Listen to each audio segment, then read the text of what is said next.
再次欢迎现场的所有准太空人以及现场的所有媒体先进莅临到了这一次火星计划 Artemis 重生任务的记者会活动现场。我是来自于火星阿提米斯办公室通讯室的发言人辛叶提阳。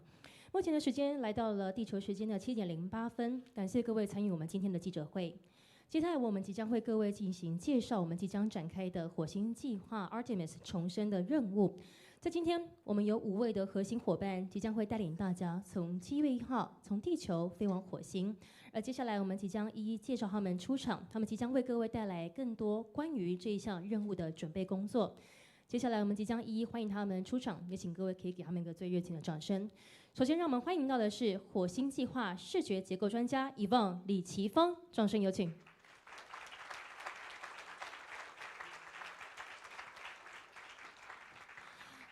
在我们的记者会正式开始之前，我们有请到我们的伙伴先看向前方的媒体朋友。谢谢Yvonne。接下来让我们热情的掌声欢迎到的是火星计划分享评估专家 Haley 廖颖雅，欢迎。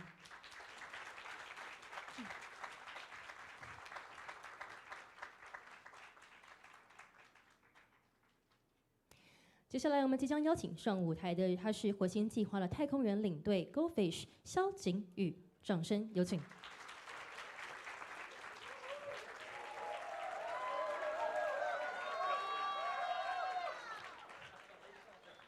各位，我们是很严肃的场合。接下来让我们继续欢迎到的是火星计划的副指挥官 Peter 陈伟成。虽然很严肃，但是还是可以有尖叫声。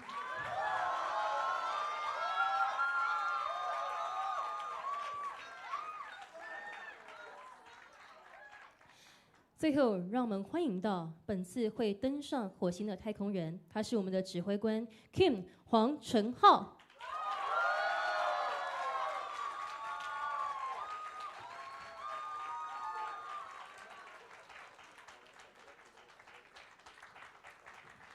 谢谢5位伙伴。接下来我们请 King 留步在舞台正中间。我们再次邀请到我们的其他4位的核心伙伴，一起来到舞台上来进行合照时间。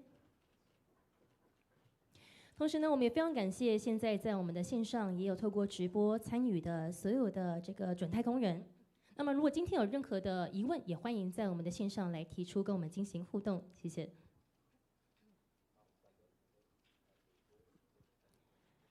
是的，那么今天是一个非常值得纪念的时刻，也欢迎现场的所有准外太空人或者是媒体朋友们，也可以捕捉今天值得纪念的画面。好，谢谢我们各位媒体朋友们。好，那么接下来请5位向后一步，接下来我们要请工作人员来协助，来放上我们今天的座椅。我们即将进行到的是我们的开场发言的时间，以及呢，我们稍后会进行到媒体记者的问答环节，来让各位现场的媒体可以提出最佳尖锐的问题。那么接下来请各位一同入座，有请。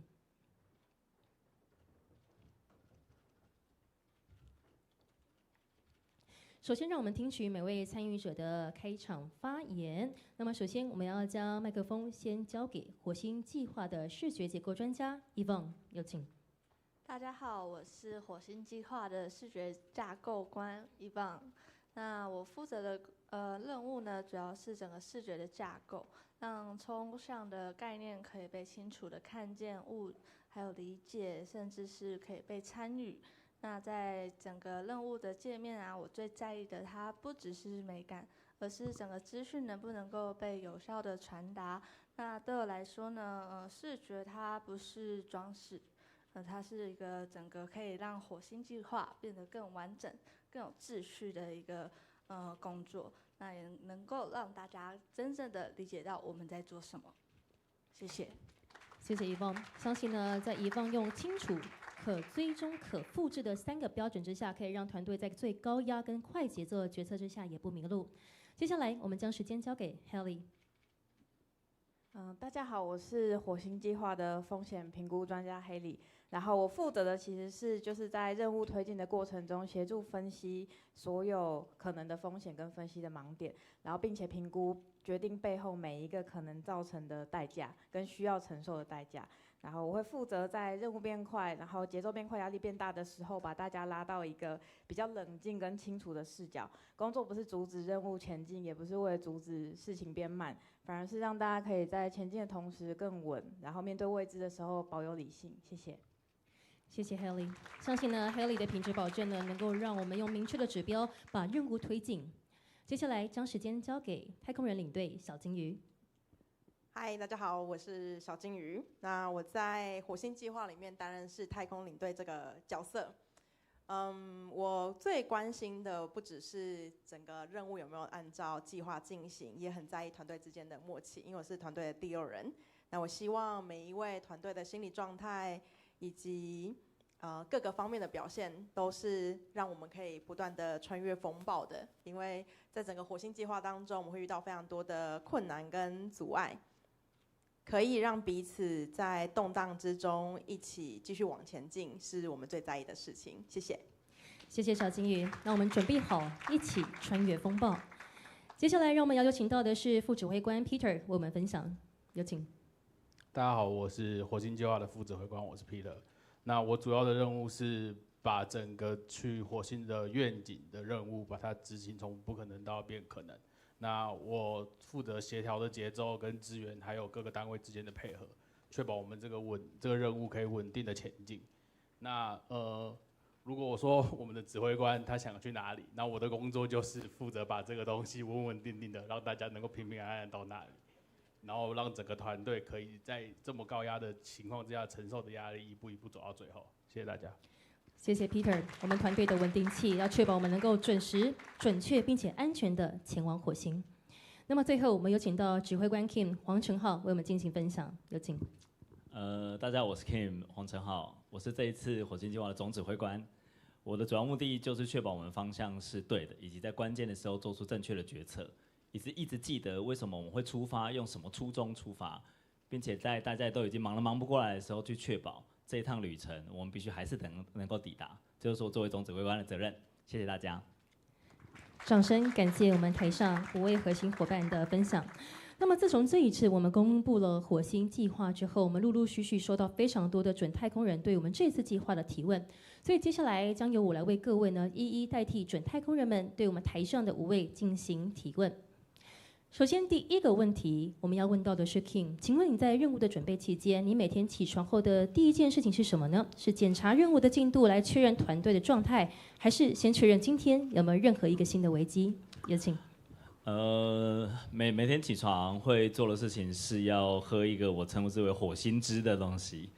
每天我在进行这个东西，虽然火星汁很难喝，它是一个太空人训练必须要经过的事情。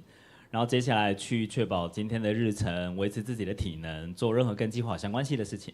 然后通往火星的这条路上，因为从来没有人去过，所以我们发生了很多不可预期的事情以及灾难。那我怎么样去控制它，能够让它如期的让所有人都在正确的位置上，并且提醒我也提醒自己，在这个混乱的过程中，我们还是要继续能够往前。这大概就是我每天都在做的事情了。谢谢。谢谢 Kim。关于火星汁的部分，有没有任何需要分享的资讯或者是秘方呢？如果我从那个火星回来之后呢，我确保这辈子绝对不会想再喝它。对，谢谢。谢谢 Kim。那么接下来我们要继续问到的是给小金鱼的问题。在如此密集的准备的任务节奏当中是非常高压的，那有没有什么固定的小习惯可以让你快速的回到专注的状态里头？我蛮想说没有的，就是我们在整个火星计划的会议里面非常的紧凑，然后也有非常多元的会议，每天都有非常多的待办的事项，所以我们最常做的事情就是把每一件事情都拆到一个最小可计划的事情，那我们把它称为叫做5秒专注度，就是如果你可以一件事情先进行5秒的话，那么你就可以很顺利的把它给进行下去。这个会是每次在会议当中结束之后，我最常帮自己回到生活中的一个方式。谢谢。谢谢小金鱼，没有错。其实，在太空任务里头呢，有时候专注力比燃料还要更加的重要，跟更加的宝贵。接下来的第3题，让我们回到海莉。请问，在太空任务当中，有时候情绪失控的速度可能比火箭还要快。我相信大家都很想知道这一题。在高压的任务这么高的情况之下，你如何保持冷静，不被情绪影响判断？压力当然是一定会有的。我觉得任何时间点，加上现在的就是时间轴，其实很赶。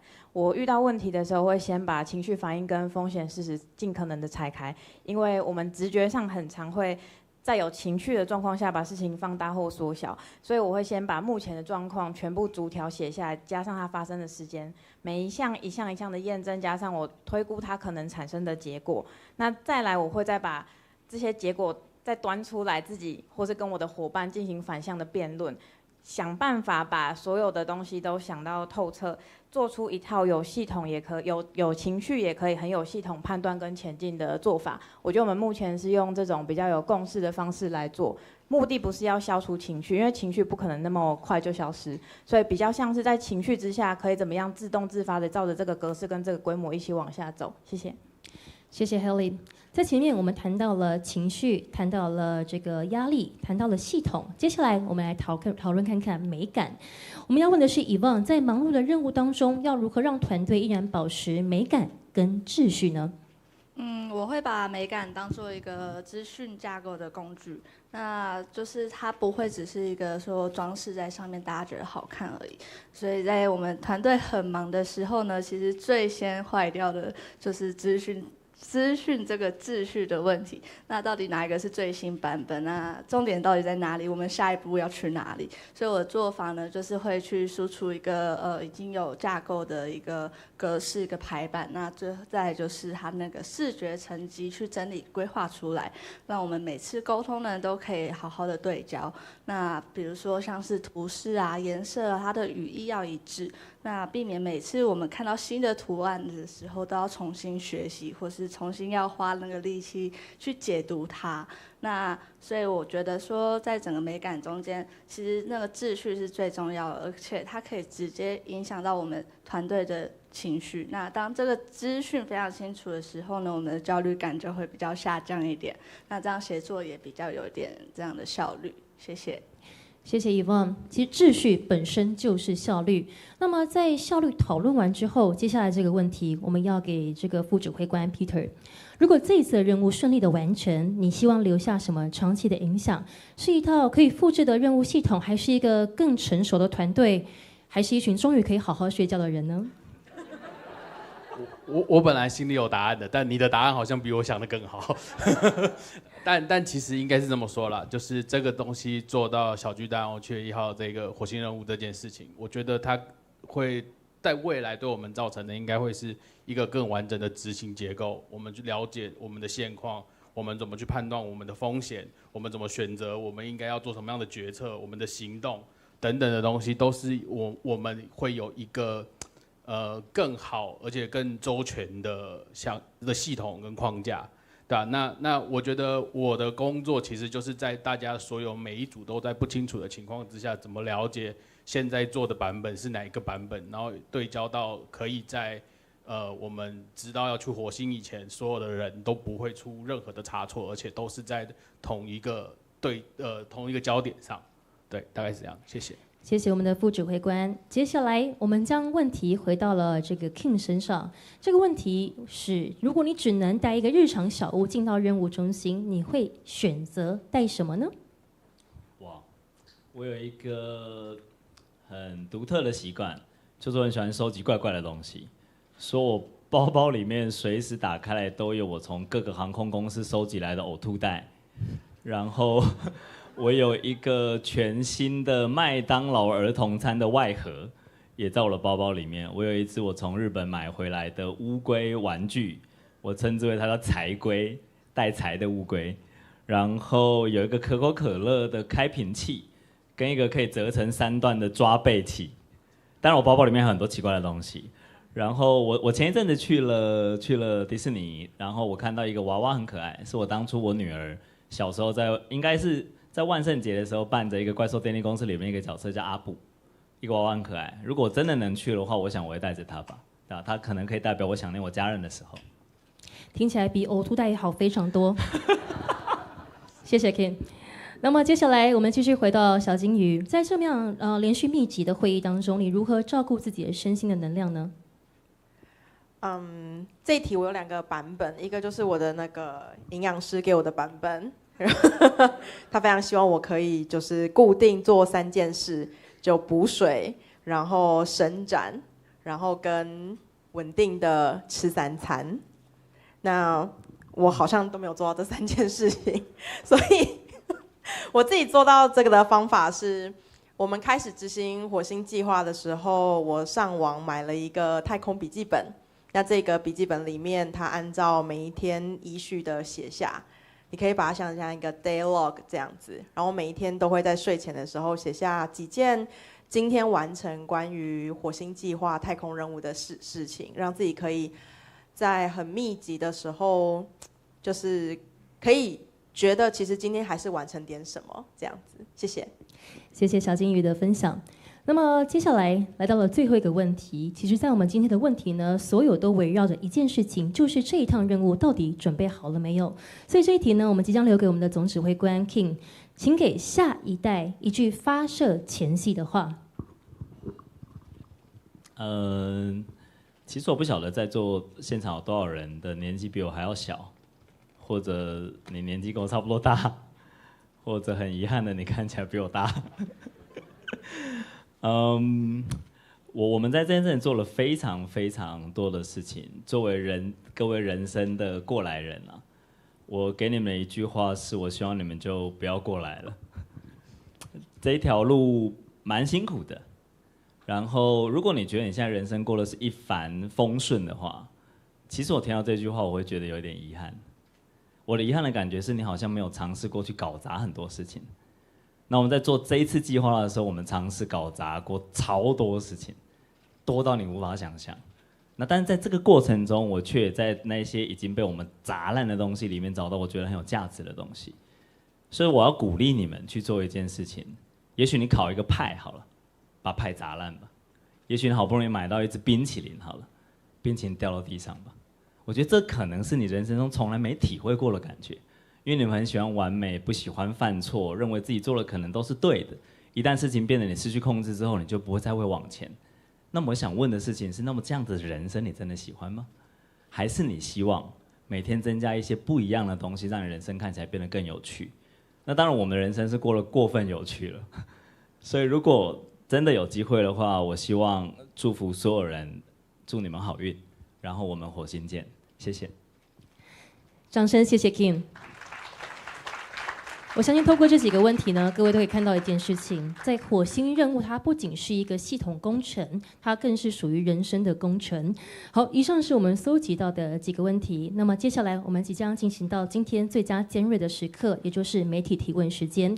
在我们今天特别邀请到的5家来自宇宙各地具有指标性的媒体，他们分别是太空人日报、陨石新闻以及新闻周刊，还有恒星晚报跟黑洞评论。他们代表着不同的报道风格，但他们的提问有一个共通点，就是都不太好回答，而这也是我们今天记者会所存在的原因。那么接下来我们就要将时间来正式交给我们前方所有的媒体朋友，谢谢。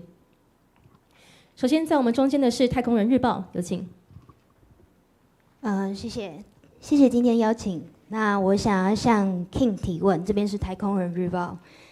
你一直在说先做什么不做什么，所以我想问你的是，具体在准备火星计划的过程中，你砍掉了哪3件很酷但不值得做的事情？那这跟我们太空产业的变化又有什么关系？谢谢。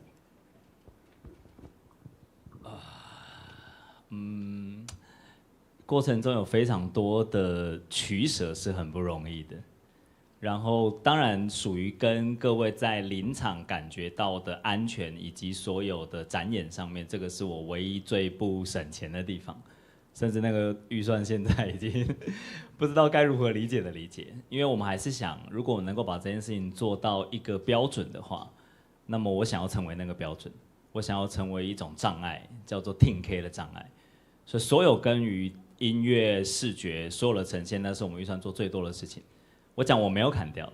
第二件事情是跟各位的身心灵安全有关系的事。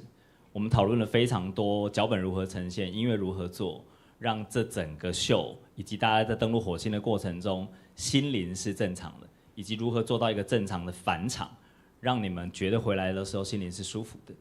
对，这也是我们做了很多很多的事情。然后再来是我确实砍掉了一些事，有些事情就是我们纯粹为了帅而做的。虽然这经常是我挂在座右铭上面的事情，但有一些就是真的纯帅毫无意义的事，还是被我砍掉了。然后有一些不必要的曝光，我也把它砍掉了。所以我们今天才做这个记者会嘛，我希望能够跟你们很清晰的传达我们到底想要做什么。所以你们不会看到太多跟整个故事之外其他的东西，这也是我们想要做的。然后最后一个事情是把我自己的人生故事变成一个希望你们听进去的人生故事，其实不是。火星计划不是我的人生故事，是你们的人生故事。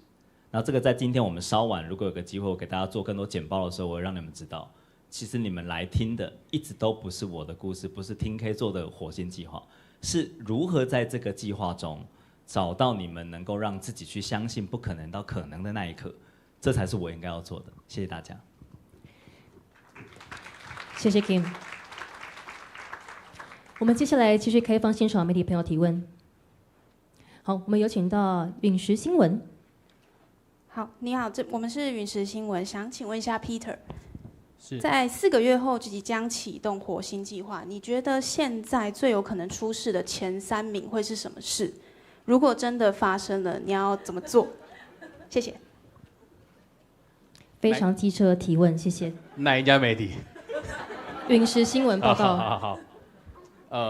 我想现在最令人担心的可能就3件事情。第一件事情就是时间的压力，因为确实就4个月而已嘛。然后再就是整个组织的系统结构还不够清晰，因为我们要做的东西比我们想象中的更细很多很多。就是你没有办法想象那些所有要准备好的这些零件，这些有的没的，在我们登陆火星的这段过程中，我们需要做什么事？再来就是很多的突发状况，因为现实总是骨感的嘛。我们可能会想象说，我们想要做各种很华丽的东西，但那些东西可能会需要在座的5个人的其中几个人的肾之类的，所以我们会就是尽量去避免这件事情。那对于我的角度来说就是这样，就是我觉得了，就是我不能接受的是所有人觉得时间很赶，所以忽略了很多小的细节。对我而言，是每一个环节跟每一个 moment 都是非常重要的，不允许有任何人有任何的借口说，因为时间不够，所以我做出这样的东西来。所以我会在确保这个专案在执行的时候，不会只有小改，而是我们有目的性的、很完整的、很知道我们自己在做什么，然后也不允许任何人给自己一个，就是因为时间的不充裕，然后去妥协而做的事情。谢谢。谢谢 Peter 为我们带来的答复。那么接下来我们继续开放现场的媒体提问。好，我们有请到黑洞评论。好，这里是黑洞评论。那想要请教 Haley， 很多人会以为风险管理的工作是把所有的不确定性都消灭掉，但真正的挑战可能不是没有空白，而是要分辨什么可以留白，什么不能。那对你来说，一场任务里面什么可以留白，什么又绝对不能允许的呢？好，因为我是风险评估专家，然后我接下来要讲的事情呢非常严肃，可能比大家问的问题还尖锐。我要让台下的大家知道，也让团队知道，就是我自己认为，我想让你知道，我们还不知道是不是？你们可能需要知道，我再重新共识过一遍。好。这件事情很严肃，就是我觉得其实做一个活动或做一件事情，它是需要留白的。但是什么东西需要留白，这个需要划清楚。比如说愿景，它可以目前稍微模糊一点，方法我们可以再讨论。但是像是决策责任、风险界限，然后出问题的时候谁要接手，这些东西全部都不能留白，因为这些东西一旦说不清楚，来的全部都是风险，跟可能会产生更多的问题。那团队有可能会发生的事情就是各自解读、效率下降，然后代价升高。这件事情在风险管控来说是非常严重的，而且这件事情其实要持续的不断跟团队做沟通。那我其实是很不排斥留白的人，但是我比较排斥的事情是把模糊当作弹性。就真的成熟的团队，其实不是什么都讲死，是知道哪些东西可以保留空间，哪些东西必须讲明白。谢谢。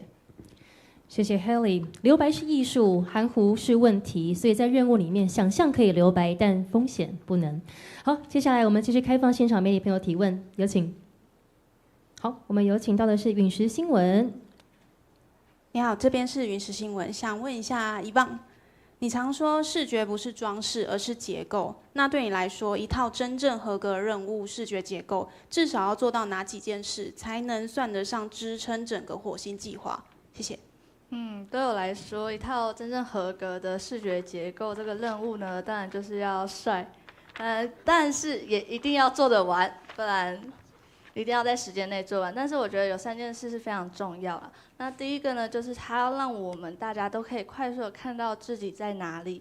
那我们这些任务啊，一旦到了那个推进期的时候呢，那个资讯真的会非常的多，那角色很多啊，节点也很多，所以我们如果看到那个界面，看到那个流程图，还不知道自己在哪里的话，那这就一定不是一个合格的视觉结构了。那它连基本的一个功能都没有做到。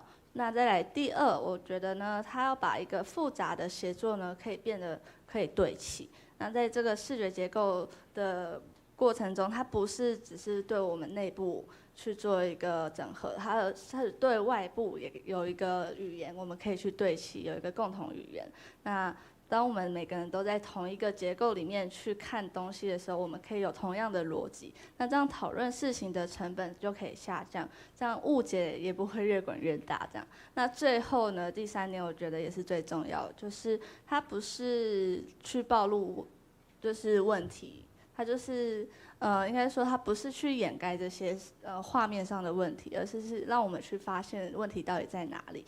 所以我认为说，像是这些好的视觉呢，它不是就是去包装它，让它变得很漂亮，或是字什么样的，而是说它让每一个冲突、每个断点、每一个缺口都可以被看见。那只要我们在哪里看到，比如说流程不够清楚，或是哪一个角色的定位不够明确的话，我们都可以直接从视觉结构上面去看到这个问题。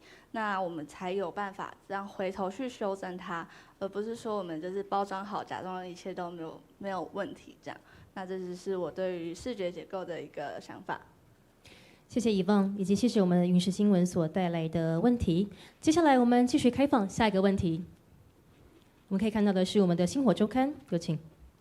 您好，这里是星火周刊。这里想询问小金鱼，您看起来不像是会大吼的人，但很多人都说是您让整个飞行组收敛下来的。对，那想请问您什么时候就是该让整个团队就是给他们空间？那什么时候让整个团队立刻收紧？谢谢。我先问一下，他说我不大吼，你为什么要责我？好，很开心，你觉得我看起来是一个不会大吼的人。下次大吼的时候，我们请那个记录官把影片拍下来，送给你们报社。我们在做整个活动的时候，任务执行的时候，我最在意的事情就是整个团队是不是有在呼吸。我的立场跟海丽是比较像的，就我们认为团队上是需要有留空的时候，有呼吸的时候，同时也是需要有以自己的方式去做。但因为火星计划太大了，所以我们很在意的一件事情是，我们会做一件事情叫过度沟通。可能我们之前在其他的地方也有讲过，我们团队执行这个任务的一个做法，就是无论多小的事情，我们都会在所有你可以进行沟通的地方，不断的进行各式各样的微小的确认。那这件事情有一个关键点，是因为很多时候任务会出错，正如之前有些任务有一些错误，它并不是因为团队能力不足，而是因为你在每一次一个小资讯 miss 的状况之下，你很容易造成资讯巨大的落差。那这件事情在团队来讲，如果你没有在高压现场，你会觉得这一切都还来得及，反正明天醒来这件事情都还会再完成。但是以火星任务这么密集的任务来说，一个很小的错误都足以让我们致命，甚至让整个计划毁灭。所以我们是以用这样的心态在进行这个任务的。谢谢。谢谢小金鱼，同时也谢谢我们的星火周刊所提出的问题。那我这边会确保未来有小金鱼大吼的影片，您会第一时间收到，并且要独家办理。谢谢。好，接下来我们继续开放现场提问，有请。好，一样是我们的星火周刊。感谢小金鱼的回答。那这边询问 King 哈，就是您最不放心让哪一位做最后的简报决策，是因为他太追求完美、太冒险，还是他太会讲话？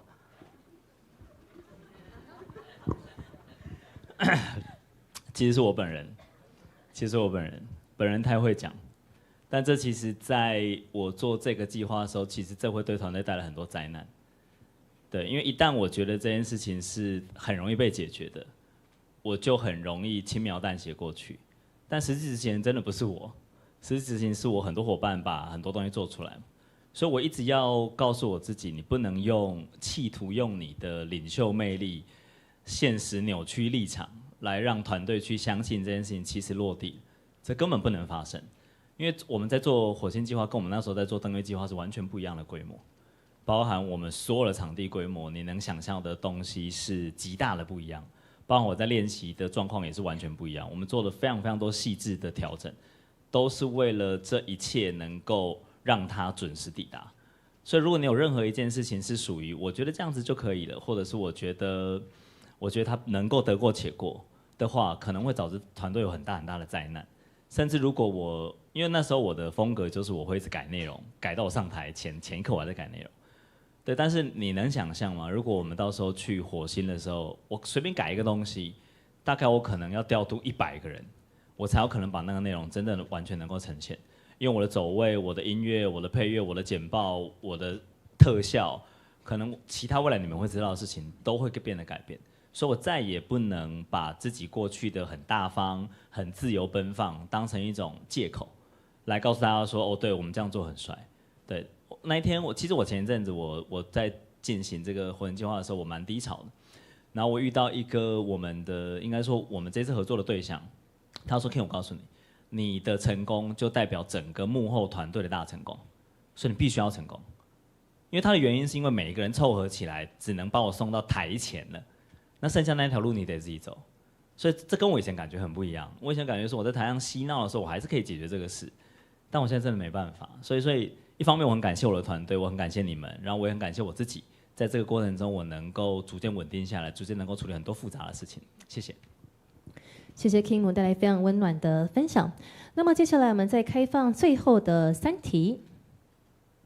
好，我们有请到太空人日报。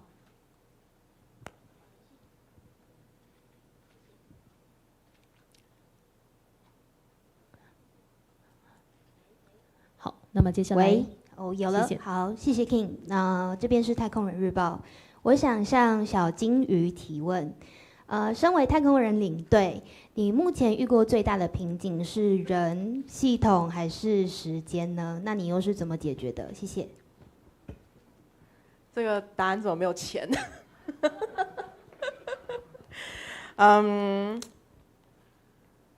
我觉得最大的瓶颈，以我现在来看，就是我们觉得我们有瓶颈，就是当你觉得你有瓶颈的时候，那里就有一个瓶颈。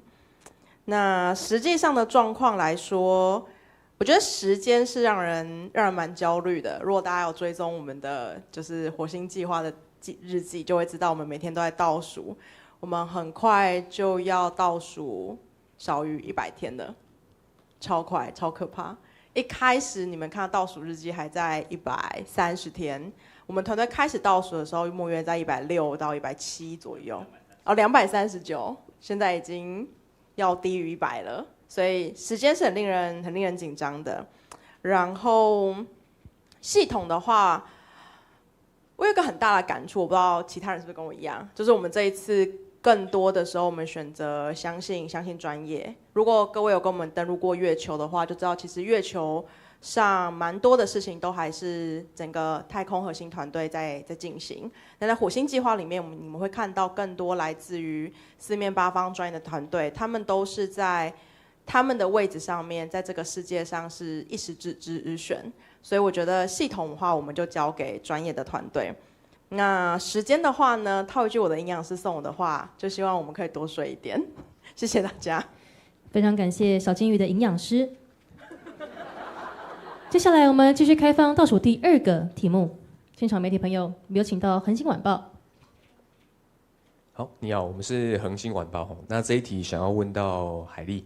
那我们都知道火星计划是一个节奏很快，然后也富含理想的一个计划。那你身为风险的提醒者，我们也相信应该是团队中最难相处的那一位。那你是用什么样的心态面对？那或者是你用什么样的方法去提醒大家？快速往前冲的过程中，要选择停下来。好，谢谢。我是团队里面最被讨厌的一位，我觉得应该是我自己想象，因为应该说，我大部分的时间都会一直反复的跟每一个人，甚至可能是 Kim， 可能是 Peter， 或者是团队内的大家，告诉大家说，好，我们现在做这个决定，接下来后面的代价会带来什么？但对我来说，其实。我们做火星计划是有理想有抱负，相信不可能变可能的。这种火焰必须要靠热情才会有。那我会做这件事情，反而是我想要把这个火焰放到玻璃罐里面，让它可以持续烧，然后一直在。所以我才会选择在这些时间点持续的做这样子的沟通。就因为如果没有热情、没有理想、没有这些相信，其实火星计划不会启动。相信大家做各个事情一定都一样。对，那可是如果没有只有推进的力量，然后你并不会知道结构是什么，没有对于代价的理解，没有界限的话，那很有可能最后会把团队全部都烧光光。对，所以我对我自己的期待其实不是成为最讨喜的人，或是活动结束后就是大家要一起拥抱啊，就是关系很好，这样我觉得没有关系。但我觉得，当情绪升高的时候，我会提醒大家，就是不要只看眼前完成什么，也要看，但我们要把事情好好的完成。但完成之后，我会更关注的事情是，我们会不会失去的更多，比如说信任、系统的稳定度，然后这件事情的可复制性跟长期的可持续性。因为我觉得，如果我真的有一个好的团队，应该有一个人大部分的人有理想跟抱负，再往前冲，后面会有一个人持续的提醒大家这件事情背后的代价可能会有哪些，让大家在清楚代价之下做决定。我觉得那才是一个成就事情的方法。对，也是我的责任。谢谢。谢谢黑莉的答复，也谢谢恒星晚报。好，接下来我们来到了最后一题，现场的媒体朋友们，最后一题我们有请到黑洞评论。你好，这里是黑洞评论。那这边问题想要请教 King， 如果在火星计划7月1号的前一天发现关键的数据不稳定的话，想要请教您会不会照飞？那哪些条件下就是不会出发？对，哪些条件下就一定会照飞？谢谢。在近3月之前，我好不容易有一个短期间的休假，然后那个时候我就选择去滑雪嘛。其实整个团队都很担心这件事情。我去滑雪的时候发生什么事？确实我在滑雪的时候受伤了，对，我摔到我的肋骨，大概左侧的第3根跟第4根，他没有断掉，他人还蛮好的，他人蛮好的。我在当下受伤的时候不敢跟我团队说，我很怕会发生什么事。我是一路到我去看完骨科，I'm so sorry 。我去看完骨科，去跟我的训练团队，还有我的物理治疗师聊完之后，我才能够再次回到我在进行火星的训练。但在那之前，其实我们要出国前，我们就一直在讨论，如果我挂掉了，7月1号飞不飞 ？I mean 我真的挂掉了，7月1号飞不飞？所以那个时候我们做的事情是，我把我如果挂掉了意外险能够赔偿的金额，还是超越了小巨蛋要支付的钱。所以无论如何，就算我不在，他也会飞，因为这太重要了。我现在做的这件事情太重要了，不是说我有一个宏大的使命，其实不是，也不是说我突然被什么上帝附身了，我想讲一个很伟大的事，其实不是，是就算那个小巨蛋这舞台没有一个人去，你也得飞。因为那是我的问题。什么是我的问题？我来不及认识这么多人，我来不及冲到那些陌生人前面，告诉他说，其实我有个能力，我能够帮助你。但是不会有人相信嘛？他觉得你神经病，怎么会有一个陌生人冲到你前面说我可以帮助你？但是我相信今天很多人来到现场都有这种感觉，你们本来都不认识我的，你们本来生命中都有一些状况，然后好不容易我们见到面之后，我的能力放进你的世界里，我们把一些问题解决，因此你们今天坐在这里。但是外面很多人觉得我们疯了，谁会花这个钱去做一个自己觉得很帅的事情？你以为你是谁？我的态度就是，不然你来做做看，你就知道这件事情有多困难。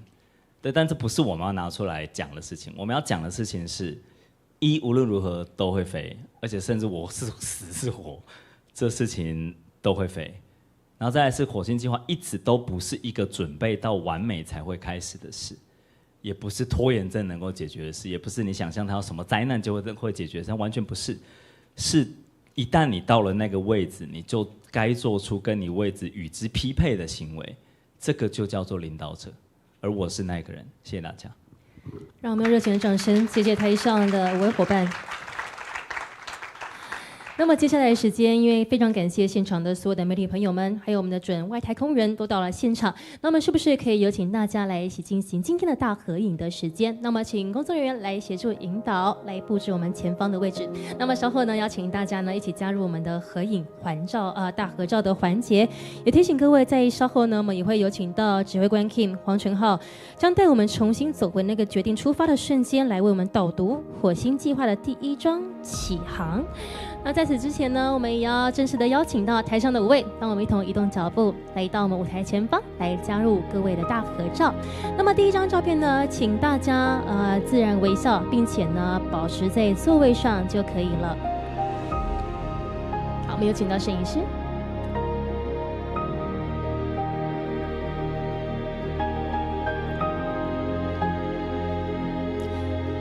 那么这1张合照呢，我们即将进行一个特别的拍照方式，所以请各位等一下比完动作之后都不要动哦，好，都不要动哦。好，准备咯，有请，不要偷笑哦，我们是很严肃的。好，再一下哦，再一下哦。好，第2张，我们不妨来点可爱的微笑好吗？感谢各位今天到场呢，一起支持我们今天的火星计划的前导记者会。好，看向前方。